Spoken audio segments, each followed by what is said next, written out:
Coba kamu bayangin situasi ini ya, kayak kamu ketahuan mencuri permen di warung, terus kamu malah ngeluh, kenapa saya nggak merampok bank aja sekalian? Karena ternyata hukuman penjaranya tuh hampir sama ya. Nah, itu dia. Terdengar konyol kan? Tapi percaya nggak, logika mending korupsi sebanyak-banyaknya ini baru aja diucapin sama seorang mantan pejabat publik loh. Wah, benar-benar terang-terangan ya di pengadilan. Betul. Jadi di eksplorasi mendalam kita hari ini, misi utamanya adalah membedah laporan persidangan tipikor tersebut. Kita mau cari tahu, kenapa sih celah hukum kita bisa sampai diejek sebegitunya sama pelakunya sendiri? Iya, dan pernyataan sinis itu tuh sebenarnya membuka kedok dari sebuah paradoks besar di negara kita. Maksudnya, kita nggak lagi bahas berita kriminal biasa gitu. Bukan sekedar maling ayam ya? Benar.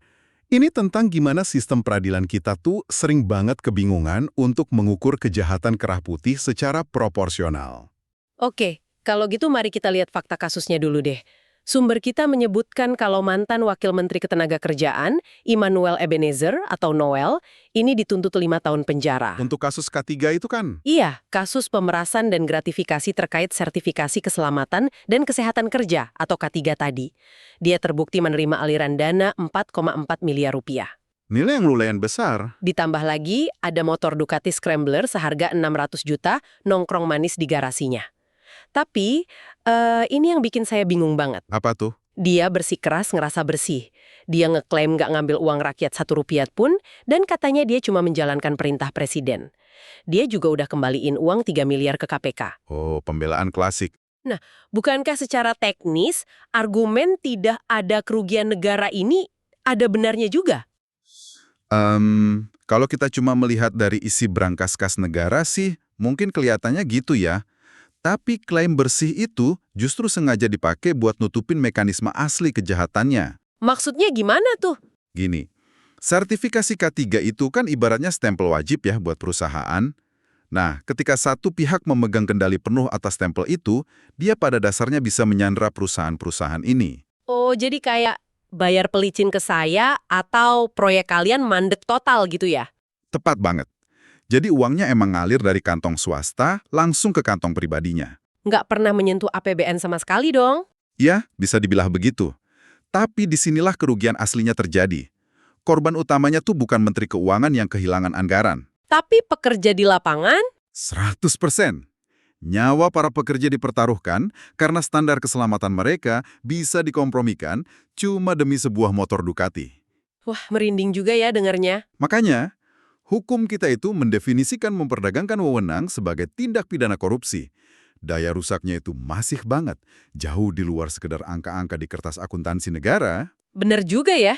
Dan penjelasan soal kerugian tak kasat mata ini tuh justru ngebawa kita ke argumen yang paling disorot dari kasus ini. Keluhan matematika dari si mantan pejabat itu. Oh, yang dia ngebandingin masa hukuman gitu ya? Iya, di pengadilan dia membandingkan tuntutan 5 tahunnya ini dengan kasus korupsi lain yang nilainya mencapai 75 miliar rupiah. Yang dituntut 6 tahun penjara itu kan? Nah iya, selisih hukumannya cuma 1 tahun buat beda nominal puluhan miliar rupiah. Ini yang bikin dia ngerasa sarkastis dan bilang menyesal kenapa nggak korupsi lebih banyak sekalian. Sebuah sindiran yang nampar sistem kita banget sih itu. Banget. Makanya saya mikir apakah sistem hukum kita ini tanpa disadari lagi nerapin semacam sistem diskon grosir ya. Semakin besar nominal yang dikorupsi, masa tahanannya kerasa makin murah. Istilah diskon grosir itu pas banget buat nangkap inti masalahnya.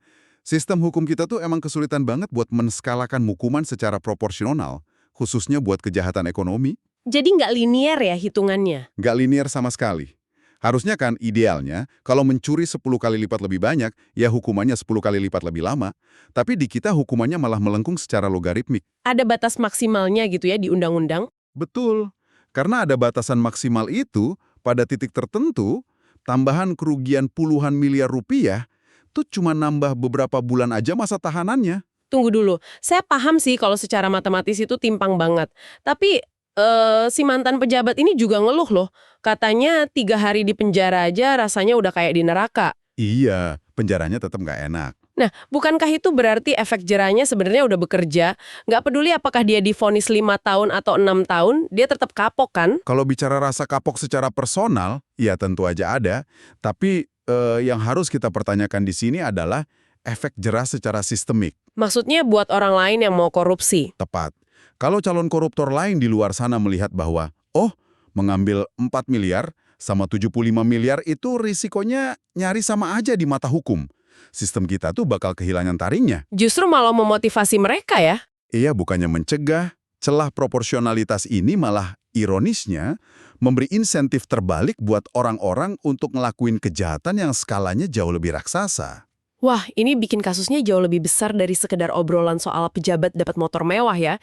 Ini benar-benar tentang gimana celah logika hukum itu dilihat dan dimanfaatkan sama mereka yang terjerat di dalamnya. Sangat betul. Dan buat kamu yang lagi dengerin, ini tuh bukan sekedar teori hukum yang ada di awang-awang. Kasus ini bermula dari aturan K3. Aturan yang emang dirancang secara spesifik buat mastiin keselamatan kamu dan pekerja lainnya di lapangan. Korupsi di sektor ini tuh sama aja ngorbanin keselamatan publik secara langsung. Kita harus ingat itu. Setuju banget. Hukum kita emang harus nemuin cara buat nimbang hukuman yang bener-bener sepadan sama skala kerusakannya. Bukan cuma bagi-bagi tarif dasar hukuman yang mirip-mirip, padahal dampak kejahatannya tuh luar biasa beda. Benar. Nah, ini bikin saya kepikiran satu hal nih buat kamu renungkan. Kalau masa hukuman penjara benar-benar dihitung secara matematis, berdasarkan setiap rupiah uang publik yang dicuri, kira-kira berapa abad ya para koruptor besar itu harus dipenjara? Dan apakah itu satu-satunya cara buat benar-benar ngentiin diskon grosir ini? Yang korupsi 75M hanya 6 tahun. Saya yang dianggap 3M 5 tahun. Kalau gitu menyesal nggak? Saya menyesal lah. Mendingan korupsi sebanyak-banyaknya, cuma beda setahun dengan yang rendah. Itu kasihan juga tuh Pak Heri. Cuma 4 miliar, hukumannya paling tinggi 7 tahun. Kan gila ini, saya bilang, gimana sih hukum? Logikanya saya nggak ngerti ini cara berpikirnya. Gitu. Ya jujur aja, mau 4 tahun, mau 5 tahun, dihukum 3 hari aja kita merasa kayak kayak di neraka tuh. Apalagi sekian banyak. Artinya saya bingung, kok kita punya kebijakan yang menguntungkan rakyat, lantas kemudian saya juga mengikuti arah perintah presiden, kan tidak ada kerugian negara, tidak ada yang saya curi duit rakyat 1 rupiah pun. Gitu loh. Kalau artinya bakal mengajukan nota pembelaan atau ya pasti kita akan melakukan pembelaan lah ya. Semoga pembelaan saya ke depan ini bisa menjadi pertimbangan hakim. Kemudian juga ya saya tetap menghormati JPU yang sudah cukup maksimal bekerja. Apapun saya harus menghargai JPU. Tapi sayang sekali kok beda cuma setahun dengan yang lebih besar sih gitu loh. Bayangin dari antara semua kan paling kecil saya.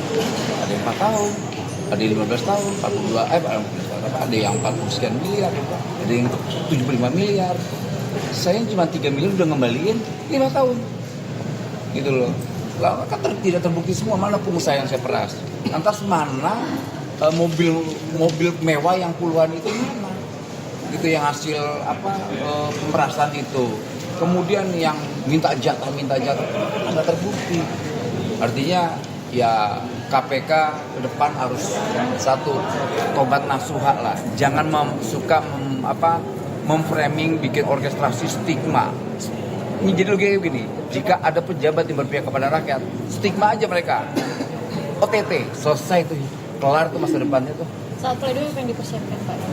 Ya pasti kebijakan-kebijakan saya yang selama ini langsung mengena ke rakyat, terutama soal praktek penahanan ijazah.